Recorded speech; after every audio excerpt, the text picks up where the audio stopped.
The UK economy is stagnant, as the data shows.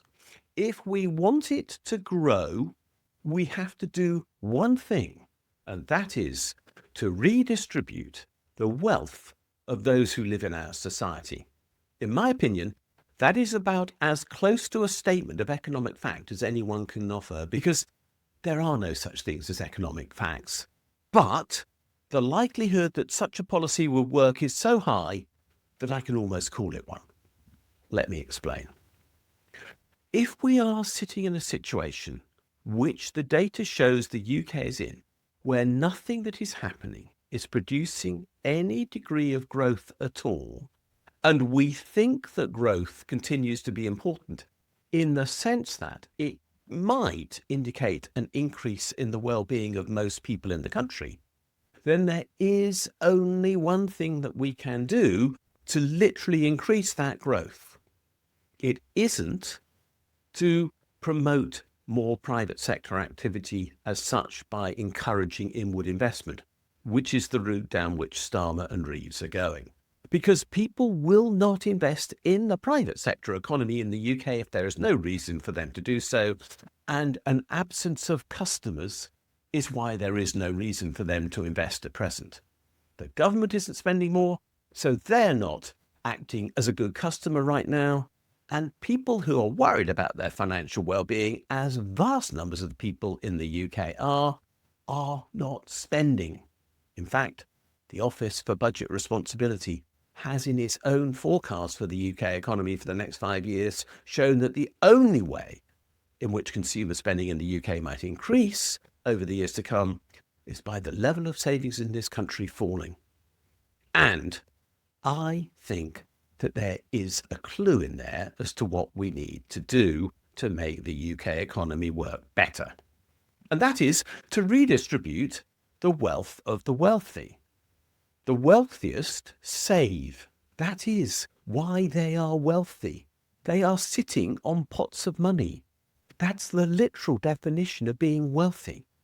And the pots of money that they put aside, whether it be in cash, whether it be in property, whether it be in stocks and shares, all of that money is actually stagnant as far as the economy is concerned. It is money put aside that has been spent on something that is no longer active in promoting the well-being of the economy as a whole, because it is not fueling current economic activity. It's dormant as far as current economic activity is concerned, and that's the best understanding of savings that you can have. Just deal with savings in their simplest form, which is money put in a bank account. The whole point of money put into a bank account and stored there is to put it aside for later use. It is doing nothing now. And do not let anyone tell you that banks will then lend that money to somebody else, because that never happens. And every single central bank in Europe and in Canada and in Australia and elsewhere now agrees that banks do not lend out depositors' money. That model of banking, which was taught for a long time and is still widely believed by the banking community and by most MPs, including our dear Chancellor, it would seem, is wrong. Banks create new money when they lend, and the money that they lend is redeposited with them as new savings. It may go around a few times before it reaches that status, but that's what always happens. Bank lending creates bank deposits. Bank deposits are not lent. So the consequence is that savings are quite literally dead money. But if we want more money to circulate in the economy, and you get growth when more money goes around the economy, because more people are doing things and working and spending and buying and therefore giving reason for investment, if you want all of those things to happen, you have to pump prime the system. And there are two ways to pump prime the system. One is that the government runs a deficit, and I strongly urge the current government to run a deficit for precisely that reason, because it is essential that they do, to signal to the economy that they believe in it and they're going to invest in it by undertaking additional spending. But we also need to have a tax policy that redistributes the wealth of the wealthiest to those who might spend it. In other words, to drag it out of the savings accounts of the richest, to put it into use by those who are poorer. All these things are relative terms, and those people who are less well off do, as a matter of fact, have what economists call a higher marginal propensity to consume. Let me just put that into layperson's terms. If you're very wealthy and you earn an extra £1, you probably put it aside in your savings because you've already got everything you need. If, however, you're a person who is on £25,000 a year and you get another £100, it is highly likely that you will spend every penny of it. You won't pay off your debts. You will just go out and literally feel better as a consequence of having some money to spend. And that is the benefit of redistribution. If we take money from the wealthiest and give it to those who are likely to spend it, we will boost the economic activity of the UK in a more effective manner than anything else that humankind can do. Now we have to ask the question whether we can do this forever, because we do have to recognise the limits to growth which exist because of climate change. But if in the short term we want to break this cycle of stagnation that we're in, there are only two ways to do it.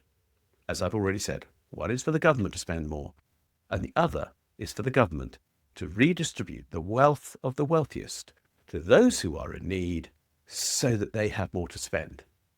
And as a result, the government's policy of taking away benefits from those who are in greatest need in our society, whether they be pensioners, most of whom do have high marginal propensities to consume because they have relatively little income on which to live, or from those who are claimants inside the benefit system, and in particular those with disabilities, who have very high demands on their spending capacity.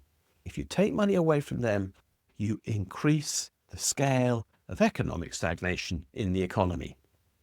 Redistribution is not, therefore, an act that the right wing would like to claim is the politics of envy. It's a simple, straightforward necessity to bring money into use in a way that fuels growth, from which the biggest beneficiaries will always be the wealthiest. If only they realised this, if only they appreciated that the redistribution of their funds into the economy would actually be the best source of the increase in the growth of their own wealth, they would stand up for this. But economics isn't telling them that. In this video, I am telling them that and providing the simple, straightforward, logical reason why redistribution can work. It's time that they realised that they can help society by letting the money that they have generated over time be redistributed to those who need it, because without that happening, the growth in their wealth is going to stop, and that's the one thing that worries them most of all. This is a policy that will benefit everyone as a result. So please, Labour, understand this and deliver a policy of wealth redistribution of the sort that I've laid out in the Taxing Wealth Report, which would be easy to implement, would not be unfair, but would instead deliver well-being for quite literally everyone in the UK.